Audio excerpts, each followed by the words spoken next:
পয়গম্বর সাল্লাল্লাহু আলাইহি ওয়াসাল্লাম একদিন সাহাবায়ে কেরামকে রুকু করে বলছেন, হে সাহাবীর দল, বলো তো দেখি সবচেয়ে অসহায় ব্যক্তি কোন ব্যক্তি? দুনিয়ার মধ্যে সবচেয়ে নিঃস্ব ব্যক্তিকে?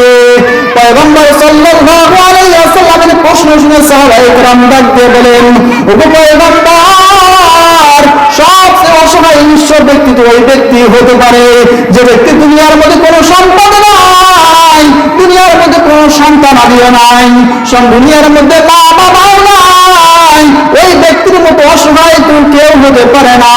পয়গম্বর সাল্লাল্লাহু আলাইহি ওয়াসাল্লাম ডাক দিয়ে বলেন, সাহাবীর দল, ভালো করে শোনো, কিয়ামতের ময়দানে এমন একজন ব্যক্তি আসবে, কিছু সংখ্যক মানুষ এমন আসবে, দুনিয়ার মধ্যে অভাব নাই, দুনিয়ার মধ্যে অনেক ভালো ভালো কাজ করেছিল, দুনিয়ার মধ্যে নফল নামাজের অভাব নাই, নফল রোজার অভাব নাই, নামাজ কালাম ঠিক মতো আদায় করেছে, হজ পালন করেছে, যাকাত ঠিক মতো দিয়েছে, দুনিয়ার মধ্যে সব ধরনের নেকির কাজ করেছে।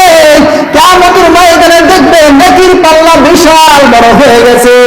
আখিরাতের ময়দানে দেখবে কিয়ামতের ময়দানে নেকির বিশাল বড় একটা পাহাড় হয়ে গেছে, পাহাড়ের সমপরিমাণ নেকি। আল্লাহ পাক রব্বুল আলামিনের ব্যাপারে সে ধারণা করবে, আল্লাহ পাক রব্বুল আলামিন হয়তো আমাকে আমার নেকির কারণে জান্নাত দিয়ে দিবে, কিন্তু দুনিয়ার মুসলমান ভালো করে শোনো, কিন্তু ওই ব্যক্তি পাহাড় সমপরিমাণ নেকি নিয়ে হাজির হওয়ার পরেও আল্লাহ পাক রব্বুল আলামিন যখন তার জন্য জান্নাতের ফয়সালা করবেন, ইতিমধ্যে কিছু মানুষ এসে উপস্থিত হয়ে যাবে। আল্লাহ পাক রব্বুল আলামিনকে বলবে, রব্বে কারীম, এই বান্দা আমার হক নষ্ট করেছিল, ও মাবুদ মাওলা, এই ব্যক্তি আমাকে, আল্লাহ পাক রব্বুল আলামিনের কাছে অভিযোগ করবে, রব্বুল আলামিন এই ব্যক্তি আমার উপরে মিথ্যা অপবাদ দিয়েছিল। আর এক ব্যক্তি আসবে, আল্লাহ পাক রব্বুল আলামিন এই ব্যক্তি আমার সম্পদ চুরি করেছিল।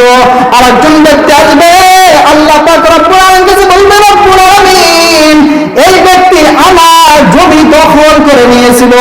নানান ভাবে অনেক ব্যক্তি এসে রব্বুল আলামিনের কাছে অভিযোগ করবে, বিভিন্ন অভিযোগ নিয়ে।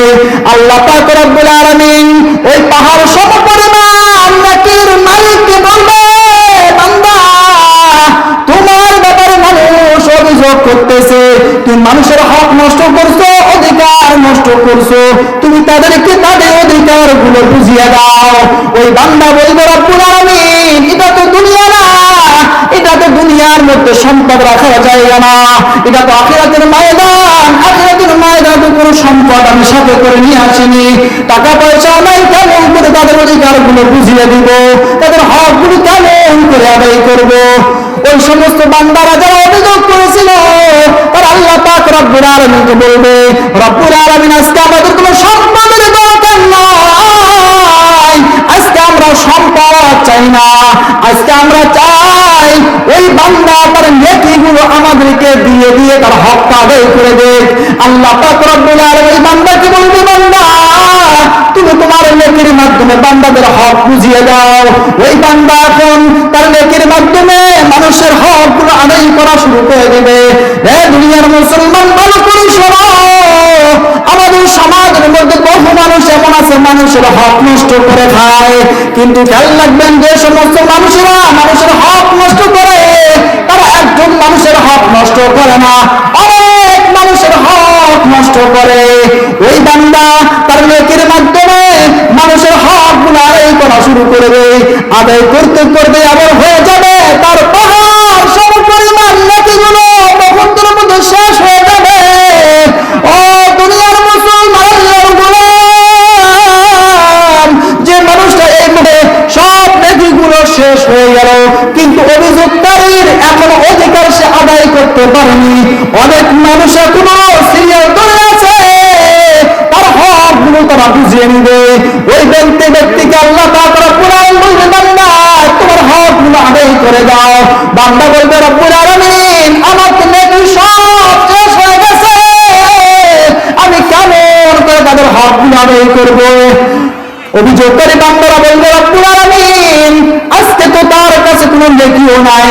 কিন্তু আমাদের হক আদায় করার একটা সিস্টেম হতে পারে, আমাদের গুনাহগুলো সে নিয়ে নেবে, আমাদের গুনাহগুলো সে নিয়ে নেবে, তাহলে আমাদের অধিকার আমরা ছেড়ে দেব। রব্বুল আলামিন বান্দাকে বলবে, বান্দা সবার গুনাহগুলো ভাগাভাগি করে নাও। সবার গুনাহগুলো যখন নিয়ে নিবে, নেওয়ার সাথে সাথে মুহূর্তের মধ্যে পাহাড় সম পরিমাণ গুনাহ দিয়ে ভরপুর হয়ে যাবে। ও দুনিয়ার মুসলমানদের গুনাহ, আল্লাহ পাক রব্বুল আলামিন এই দুনিয়ার মধ্যে আমাদেরকে পাঠাইছেন।